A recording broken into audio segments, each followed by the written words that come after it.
අද මම ඔයගොල්ලොත් එක්ක කතා කරන්න යන්නේ ශ්‍රී ලංකාවේ රජවරු සහ පෘතුගීසීන් අපේ රටේ සටන් ඉතිහාසය කොහොමද කරගෙන ගියේ කියලා ඉතාමත් කෙටියෙන්.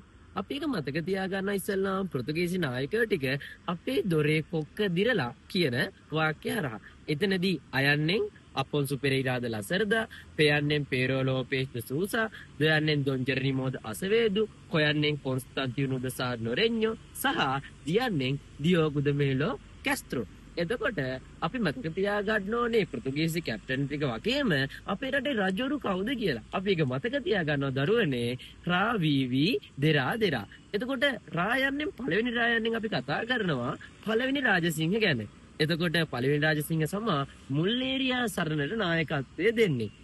ඒ වගේම තමයි අපි VV කියලා කතා කරා. මේ VV කියන එකෙන් කතා කරන්නේ විමල ධර්මසූරිය රජතුමා ගැන. එතකොට මේ විමල ධර්මසූරිය රජතුමා දන්තුරේ සරණට වගේම බල්න සරණට නායකත්වය දෙනවා. ඊට පස්සේ අපි දෙරා දෙරා කියලා එකක් කතා කරන්නේ දරුවනේ. මේ දෙරා දෙරා කෙනෙන් කතා කරන්නේ දෙවන රාජසිංහ රජතුමා ගැන.